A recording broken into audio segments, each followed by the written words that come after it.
Wah wah wah, pernyataan mengejutkan dari mantan pemain Timnas Indonesia. Pundit yang selalu bahas Timnas Indonesia wajib dengarkan ini. Evan Dimas bela Shin Tae-yong karena alasan mengejutkan ini. Nah, ini baru mantap coach. Usai gagal dari Piala AFF 2024, Shin Tae-yong bakal tebus kekalahan Timnas Indonesia dengan hal tak terduga ini. Kira-kira apa itu? Nah, ini baru super top Marco Top.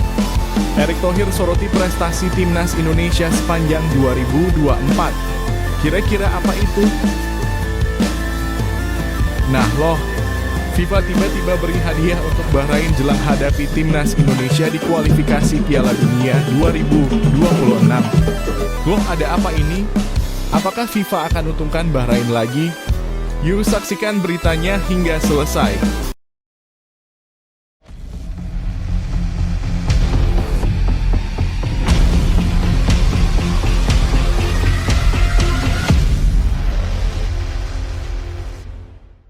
Mohon subscribe channel Timnasku Indonesia agar tidak ketinggalan informasi Timnas Indonesia. Curhat Shin Tae-yong usai gagal di Piala AFF 2024. Kegagalan Timnas Indonesia di Piala AFF 2024 menjadi salah satu sorotan utama pecinta sepak bola tanah air. Pelatih Shin Tae-yong akhirnya angkat bicara melalui unggahan di akun Instagram pribadinya, mengungkapkan rasa kecewa namun tetap memberikan semangat kepada para pemain dan pendukung timnas. Indonesia harus menerima kenyataan pahit setelah gagal melangkah ke babak semifinal. Dalam persaingan di grup B, timnas harus puas di posisi ketiga, kalah bersaing dengan Vietnam dan Filipina yang tampil lebih konsisten. Padahal harapan besar sempat tersemat kepada skuad Garuda setelah tampil cukup impresif di edisi sebelumnya dengan meraih peringkat 3 bersama Malaysia. Dalam curhatnya, Shin Tae-yong tetap menyanjung perjuangan anak asuhnya yang mayoritas adalah pemain muda di bawah usia 22 tahun. Terima kasih banyak kepada para pemain kami yang telah bekerja keras di kompetisi AFF ini, tulis STY dalam unggahannya. Pelatih asal Korea Selatan ini menyebut bahwa Indonesia membawa skuad yang memiliki rata-rata usia 20,5 tahun, jauh lebih muda dibandingkan negara peserta lainnya yang menurunkan pemain senior. Menurutnya, ini adalah langkah awal dalam membangun masa depan sepak bola Indonesia. Saya sangat bersyukur mereka bermain sebaik mungkin dan menunjukkan potensi yang luar biasa. Meski belum mencapai target, saya yakin mereka akan tumbuh dan berkembang menjadi lebih baik di masa depan, tambah STY. Kegagalan ini tentu menjadi pukulan telak, namun Shin Tae-yong memilih untuk menatap ke depan. Agenda besar seperti kualifikasi Piala Dunia 2026 dan SEA Games 2025 menjadi tantangan berikutnya. Ia yakin pemain seperti Muhammad Ferrari dan rekan-rekan akan mampu bangkit dan menunjukkan kualitas mereka di pentas yang lebih besar. Meskipun tersingkir di babak penyisihan, saya yakin para pemain ini akan mencapai level yang lebih tinggi di tahun-tahun mendatang. Ini bukan akhir, tapi awal dari sesuatu yang besar untuk sepak bola Indonesia, tegasnya. Shin Tae-yong juga meminta dukungan penuh dari seluruh masyarakat Indonesia dalam perjalanan timnas ke depan. Dengan 4 laga kualifikasi Piala Dunia 2026 yang tersisa, peluang Indonesia untuk lolos masih terbuka lebar. Kini kami akan berusaha sekuat tenaga untuk membawa timnas melangkah ke Piala Dunia. Tolong dukung kami dan tetap percaya pada proses ini, ucapnya menutup curhat panjangnya. Unggahan ini sontak mendapat respons dari berbagai kalangan. Banyak yang memberikan dukungan moral, namun tak sedikit pula yang mengkritik keras hasil yang diraih timnas. Bagaimana menurut kalian, apa yang perlu diperbaiki dari timnas Indonesia agar bisa tampil lebih baik di masa depan? Jangan ragu untuk berbagi pendapat dan diskusi di kolom komentar. Setiap masukan dari kalian adalah energi bagi timnas untuk terus maju.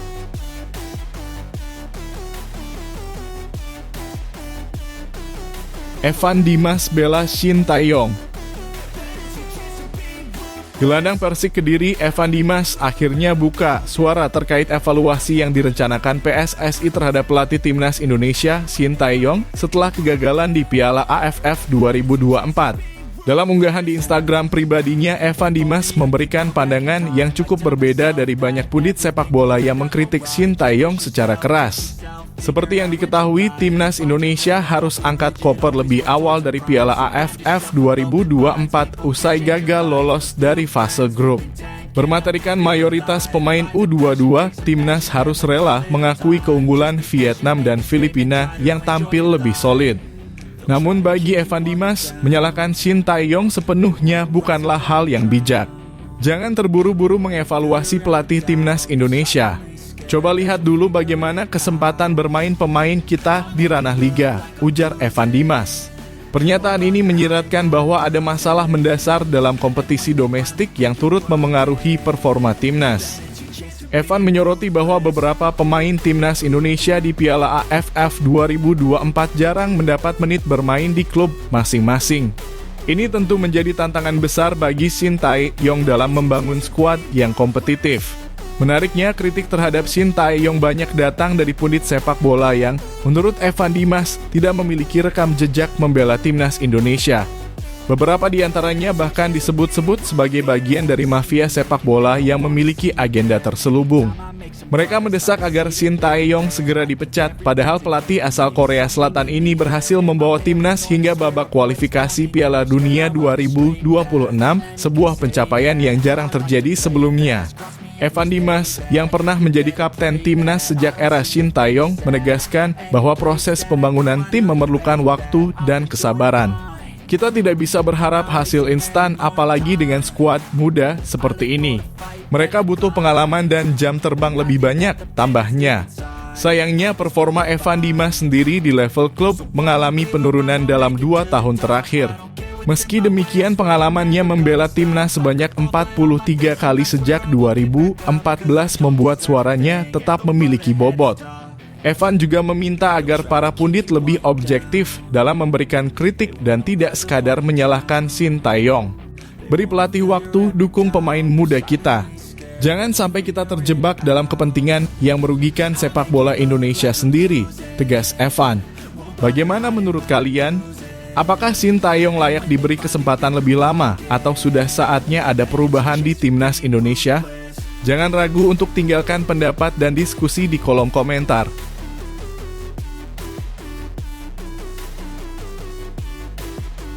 Pemain alumni Piala AFF 2024 dipantau timnas Indonesia di Liga 1. Setelah kegagalan timnas Indonesia di Piala AFF 2024, perhatian kini beralih ke masa depan para pemain muda yang tampil di turnamen tersebut. Meski langkah skuad Garuda terhenti di babak penyisihan, beberapa nama mencuri perhatian dan mendapat pantauan serius dari pelatih Shin Tae-yong serta pengurus PSSI. Salah satu sorotan utama adalah 3 pemain muda yang tampil menjanjikan sepanjang turnamen. Mereka adalah Kadek Arel Priyatna, Ahmad Maulana Syarif, dan Raihan Hanan.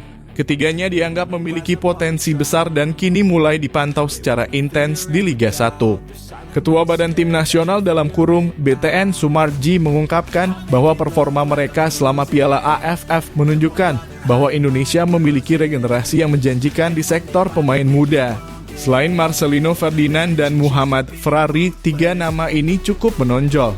Kadek Arel bahkan selalu menjadi starter di 4 laga yang dijalani timnas Indonesia, ujar Sumarji. Kadek Arel Priyatna tampil solid di lini belakang dan menunjukkan ketenangan dalam menghadapi tekanan dari lawan-lawan berat seperti Vietnam dan Filipina. Sementara itu, Ahmad Maulana Syarif dan Raihan Hanan memberikan energi di lini tengah dan depan, menciptakan peluang serta menunjukkan semangat juang tinggi. Meski Piala AFF 2024 bukan hasil yang diharapkan, Shin Tae-yong menegaskan bahwa para pemain muda ini adalah bagian penting dari rencana jangka panjang timnas Indonesia. Mereka diharapkan bisa menjadi tulang punggung tim dalam menghadapi putaran ketiga kualifikasi Piala Dunia 2026. Namun keputusan akhir terkait siapa saja yang akan dipanggil untuk memperkuat timnas Indonesia pada Maret 2025 nanti masih berada di tangan Shin Tae-yong. Kami akan terus memantau perkembangan mereka di klub masing-masing. Jika mereka menunjukkan progres yang signifikan, peluang untuk masuk skuad senior sangat terbuka, lanjut Sumarji. Pertanyaan besar yang muncul di kalangan penggemar adalah apakah para pemain muda ini bisa bersaing dengan pemain senior dalam memperebutkan tempat di skuad utama timnas Indonesia. Dengan tantangan besar menghadapi Australia dalam kualifikasi, pengalaman dan mentalitas bertanding menjadi faktor krusial. Meski demikian, publik berharap Shin Tae-yong bisa meramu kombinasi pemain senior dan muda untuk membawa timnas Indonesia melangkah lebih jauh di kancah internasional. Apakah menurut kalian para pemain muda ini layak mendapat tempat di kualifikasi Piala Dunia 2026? Atau apakah Shin Tae-yong perlu lebih fokus pada pemain-pemain senior berpengalaman? Tulis pendapat kalian di kolom komentar. Mari dukung regenerasi timnas Indonesia untuk masa depan yang lebih cerah.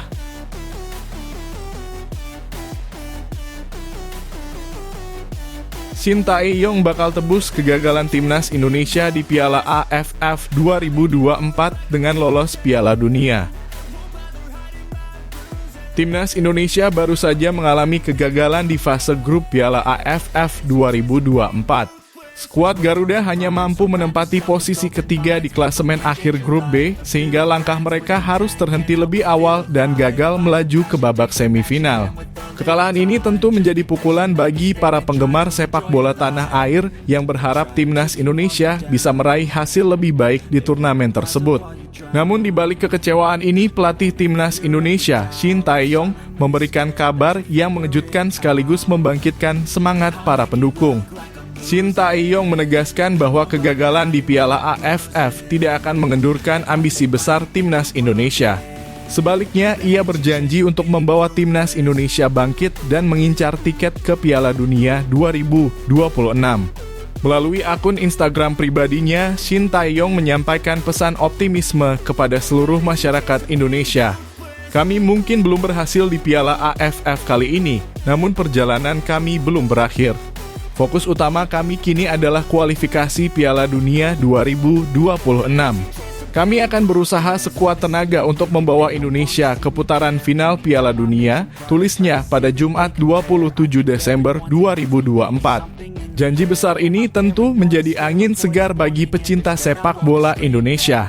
Shin Tae-yong dikenal sebagai pelatih yang memiliki dedikasi tinggi dan berhasil membawa perubahan positif sejak pertama kali menangani timnas Indonesia.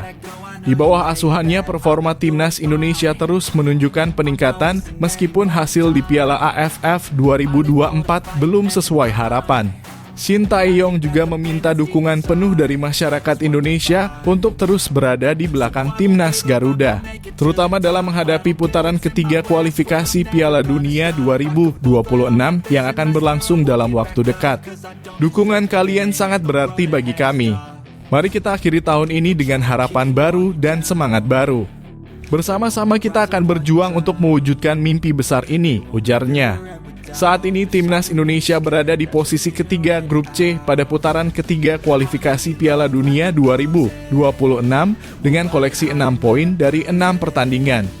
Perjalanan masih panjang dan penuh tantangan, namun peluang untuk lolos tetap terbuka. Pada bulan Maret mendatang, timnas Indonesia dijadwalkan melakoni laga tandang melawan Australia di Allianz Stadium, Sydney. Laga ini menjadi krusial dalam menentukan nasib timnas Indonesia di ajang kualifikasi. Shin Tae-yong percaya bahwa dengan kerja keras dan dukungan penuh dari masyarakat, timnas Indonesia bisa mencetak sejarah baru dan lolos ke Piala Dunia untuk pertama kalinya. Bagaimana menurut kalian? Apakah timnas Indonesia mampu mewujudkan mimpi lolos ke Piala Dunia 2026? Tulis pendapat dan dukungan kalian di kolom komentar. Mari kita tunjukkan bahwa kita selalu ada untuk tim Garuda dalam suka maupun duka. Bersama kita bisa. Garuda di dadaku, Indonesia di hatiku.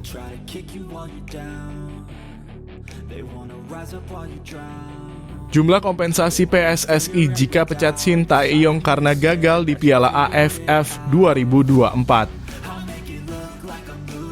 PSSI dihadapkan pada dilema besar usai timnas Indonesia tersingkir dari Piala AFF 2024. Kekalahan 0-1 melawan Filipina di Stadion Manahan, Solo pada Sabtu 21 Desember 2024 membuat langkah tim Garuda terhenti di fase grup. Publik sepak bola tanah air pun terbelah pendapatnya. Ada yang mendukung Shin Tae-yong untuk tetap bertahan, namun ada pula yang menilai sudah saatnya PSSI mencari pelatih baru. Di tengah perdebatan ini muncul satu fakta yang tak bisa diabaikan.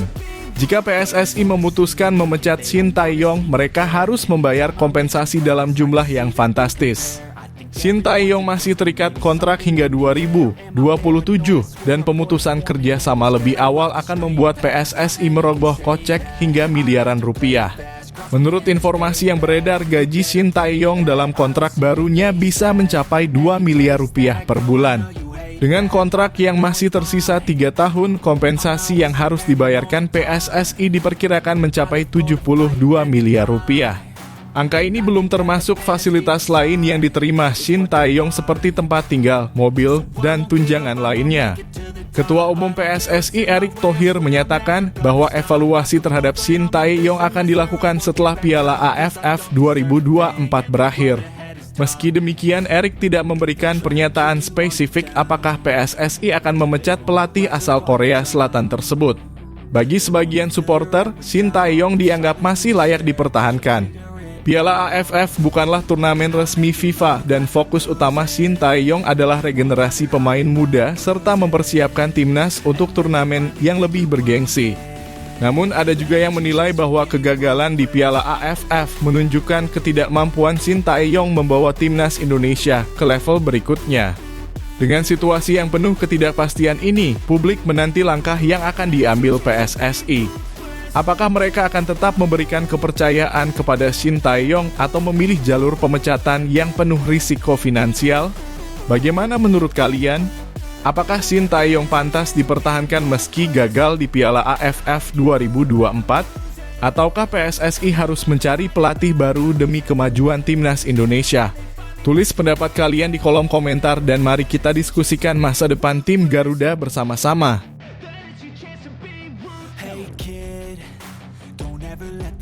Erick Thohir soroti prestasi timnas Indonesia sepanjang 2024.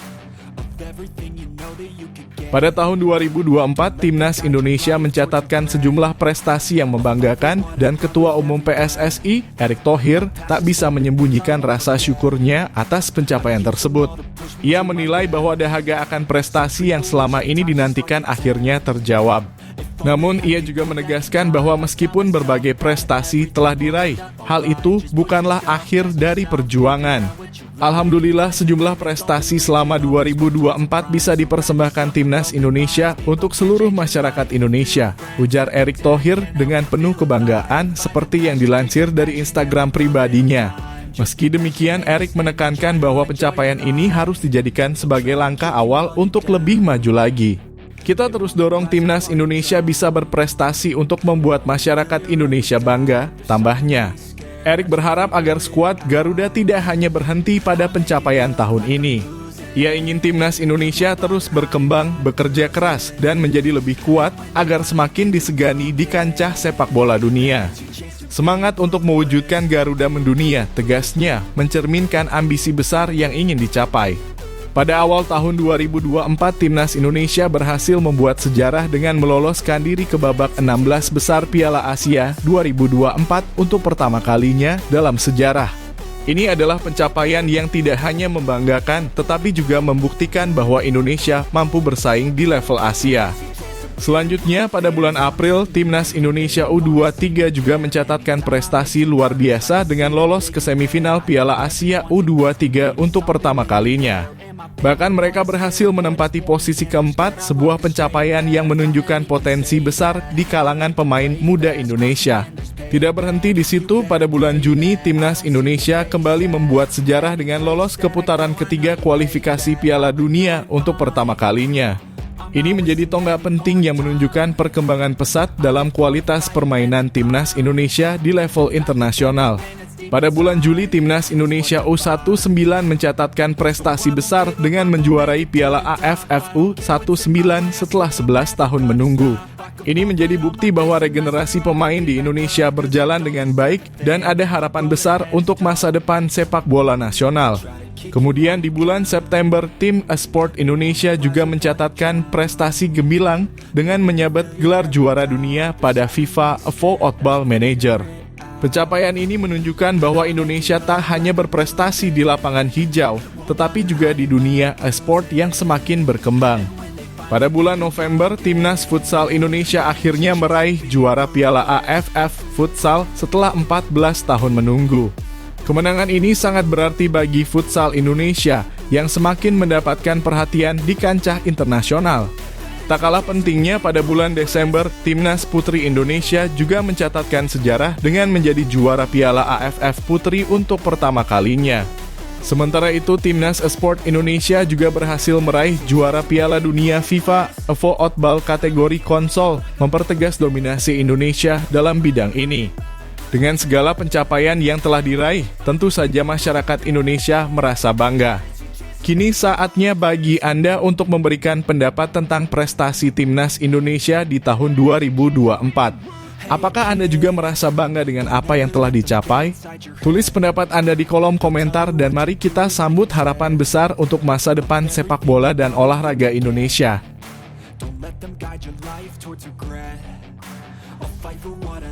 FIFA beri hadiah untuk Bahrain jelang hadapi Timnas Indonesia di kualifikasi Piala Dunia 2026. FIFA baru-baru ini memberikan hadiah yang tidak terduga bagi Timnas Bahrain jelang pertandingan mereka melawan Timnas Indonesia di putaran ketiga kualifikasi Piala Dunia 2026 zona Asia. Pemberian dari FIFA tersebut berupa kenaikan peringkat yang bisa memberikan Bahrain tambahan kepercayaan diri sebelum mereka bertandang ke markas skuad Garuda di Jakarta pada 25 Maret 2025 mendatang. Kenaikan ini tentunya menjadi kabar yang cukup mengejutkan mengingat persaingan yang semakin ketat di zona Asia. Seperti yang kita ketahui, Bahrain akan berhadapan dengan Timnas Indonesia dalam laga lanjutan kualifikasi Piala Dunia 2026 zona Asia Grup C. Menjelang laga tersebut, Bahrain sudah memberi sinyal ancaman serius dengan penampilan mengesankan mereka di Piala Teluk 2024. Bahrain memulai turnamen dengan kemenangan dramatis atas Arab Saudi dengan skor 3-2 pada 23 Desember 2024. Tidak berhenti di situ, mereka kembali menunjukkan dominasinya dengan menaklukkan juara bertahan Piala Teluk, Irak dengan skor 2-0 pada 26 Desember 2024. Dua kemenangan ini membuat Bahrain memuncaki klasemen Grup B dan berhasil lolos ke semifinal turnamen tersebut. Namun hadiah terbesar datang setelah hasil-hasil gemilang tersebut. FIFA memberikan tambahan poin yang membuat Bahrain naik 2 tingkat dalam ranking dunia. Sebelumnya, Bahrain berada di peringkat 81 dunia dengan total 1.305, 52 poin. Namun setelah kemenangan atas Arab Saudi dan Irak, mereka berhasil naik ke posisi 79 dengan total 1.311, 63 poin. Bahkan jika Bahrain berhasil mengalahkan Yaman dalam laga ketiga mereka di Piala Teluk, Bahrain berpotensi meraih tambahan poin lagi yang akan semakin menguatkan posisi mereka dalam ranking FIFA. Kenaikan ranking ini jelas akan menambah rasa percaya diri bagi tim yang dilatih oleh Dragan Talajid. Bahrain kini bukan hanya unggul dalam prestasi, tetapi juga memiliki posisi yang lebih baik dalam peringkat FIFA, yang tentunya memberikan mereka motivasi lebih untuk menghadapi Timnas Indonesia di kualifikasi Piala Dunia 2026. Dengan momentum yang positif, Bahrain bisa semakin percaya diri untuk melanjutkan perjalanan mereka, sementara Indonesia harus lebih waspada. Sementara itu, kondisi Timnas Indonesia justru berbeda. Timnas Indonesia mengalami penurunan peringkat FIFA setelah tersingkir dari fase grup Piala AFF 2024 dan kini berada di posisi 130 dunia. Ini tentu menjadi tantangan berat bagi skuad Garuda yang harus berjuang keras untuk kembali menemukan bentuk permainan terbaiknya. Kini bagaimana menurut Anda tentang persaingan yang semakin sengit antara Timnas Indonesia dan Bahrain? Apakah peringkat FIFA yang lebih tinggi akan memberi keuntungan bagi Bahrain, ataukah Timnas Indonesia bisa membalikan keadaan dan meraih kemenangan di Jakarta? Tulis pendapat Anda di kolom komentar.